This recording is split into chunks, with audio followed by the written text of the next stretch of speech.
I'm thinking of buying a new laptop and or camera, and I need your help. Yeah.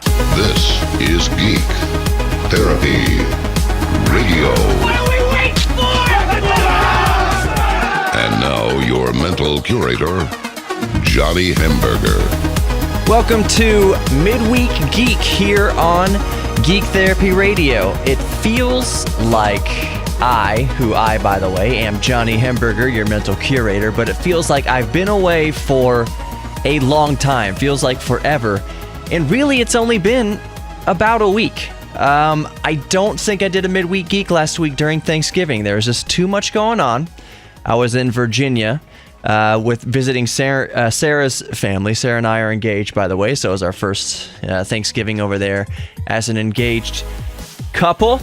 Save your applause. But either way, it feels like it's been forever. So before we get into it, I just encourage you to like, follow, and subscribe all the Geek Therapy Radio stuff. Geek Therapy Radio with Johnny Hemberger. It's the podcast. Geek Therapy Radio, this YouTube, if you're watching this on YouTube, and all the social media, just Geek Therapy Radio. If you subscribe to the podcast, make sure that's Geek Therapy Radio with Johnny Hemberger. The actual title of the podcast is just Geek Therapy Radio, but there's a different podcast network called Geek Therapy Network. I have no affiliation with them, and I have a feeling that over the past couple years or so, I've probably sent them a lot of new listeners because people have gotten confused, and partly that's my fault. Geek Therapy Radio is perhaps too close to Geek Therapy Network, but I am Geek Therapy Radio, and if you see my name, Johnny Hemberger, you'll be fine, and all the links are below. Of course, let's move right into it. I need your help. I am calling upon, basically this is a two-pronged, or this segment is twofold. I need help with a new computer, buying a new computer, and I need help with possibly buying a new camera. I am downsizing. I've been selling some stuff. I sold one of my old laptops. So let's start with computers first. I am in a conundrum here. I have been researching high and low what replacement computer I want to get. I have this MSI GS43 VR. If you're watching on YouTube, you can see it. I have it right here. I'm reinstalling my NVIDIA drivers, but it is a thin and sexy laptop. Now, it's a year old or so, year two old. It's the quad-core 6700 HQ i7, but it's got the GTX 1060, which is still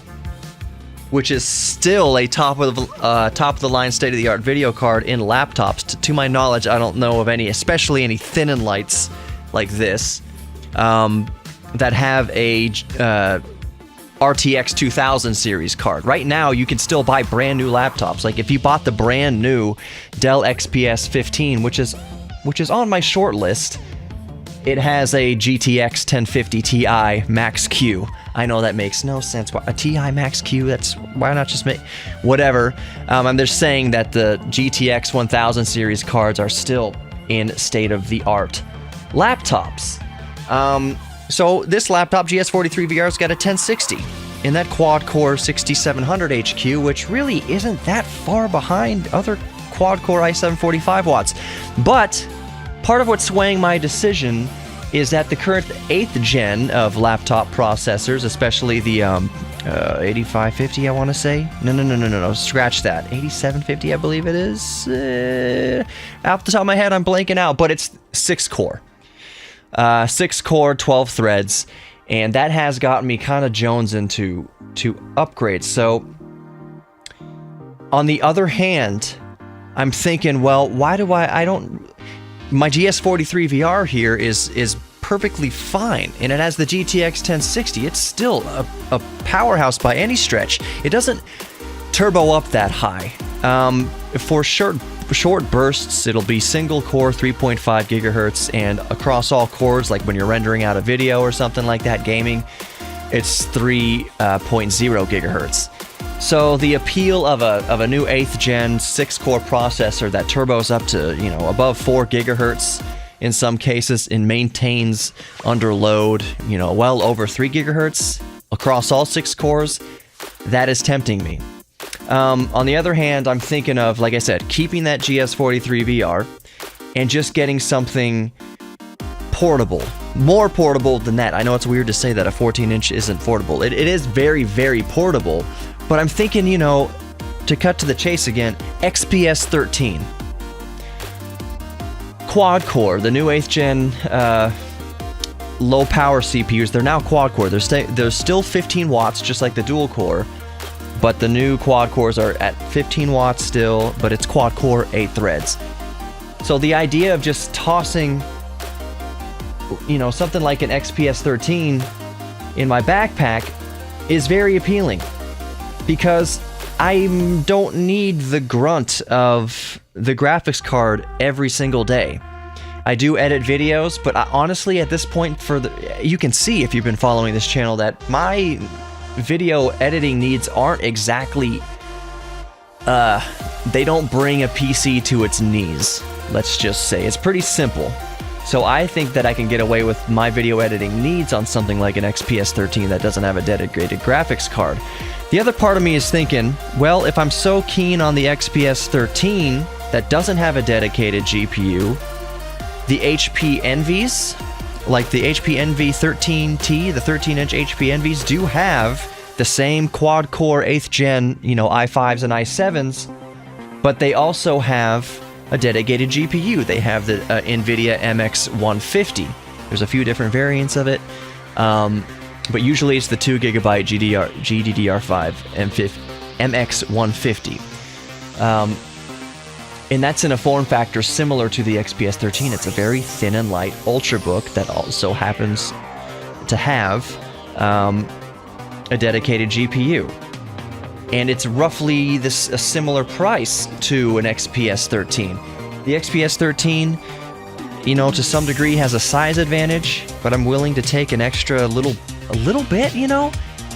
How much bigger is the HP Envy 13T than an XPS 13? Not much.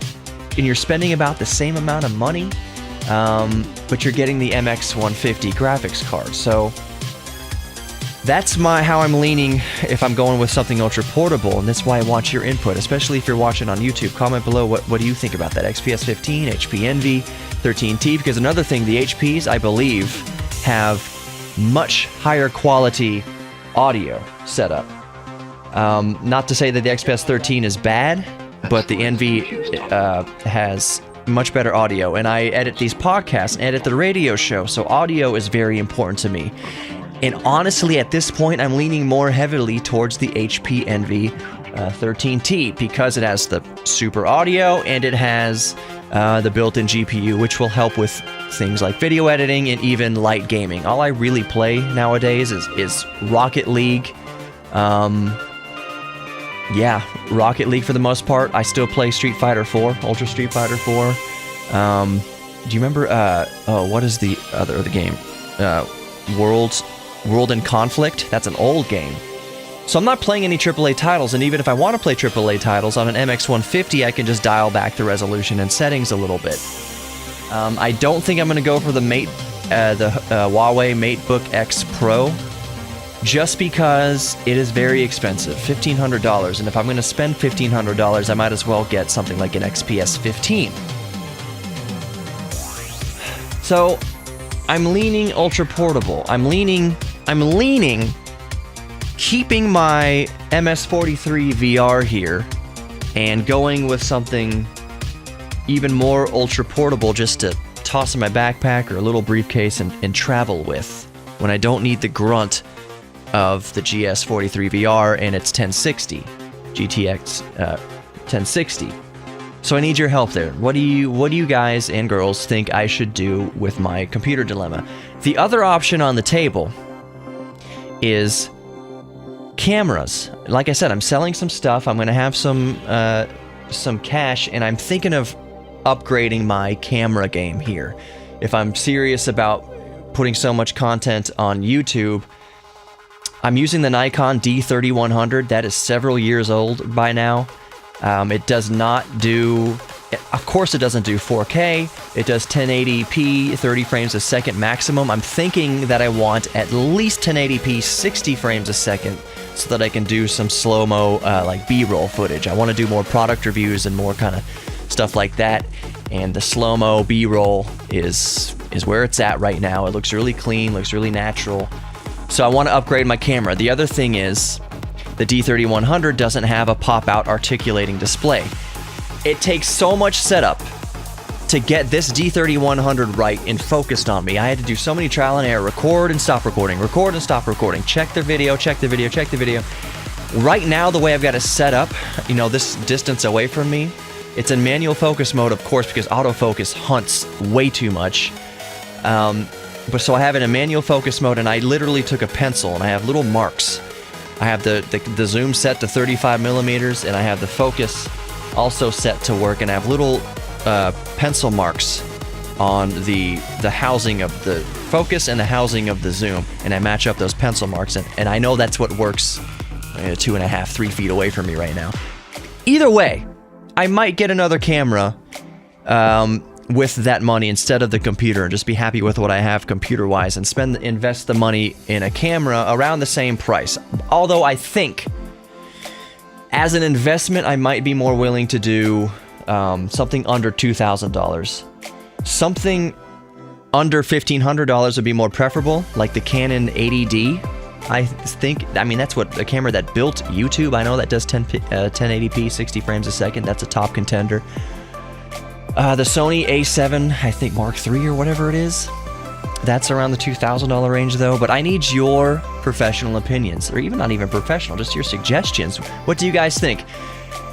XPS 13, HP Envy 13T, and what camera should I get? All of your input is very appreciated, and that's all I really wanted to say with this Midweek Geek. Is I'm thinking of a new computer or a new camera or both. Let me know what you think in the comments below. It'll help other people who are in a similar hunt with either device. I'm Johnny Hemberger. I've been your mental curator here on Midweek Geek on Geek Therapy Radio. Like, follow, subscribe Geek Therapy Radio across everything. Just Google search Geek Therapy Radio and it'll come up. Geek Therapy Radio with Johnny Hemberger. Subscribe to the podcast, and don't be a stranger. Be good to yourselves. We forget that. Be good to yourselves so that you can be good to others. You are worth being good to yourself. So please do that. And other than that, I'll see you guys on the next one. Take care, everybody. See you next time.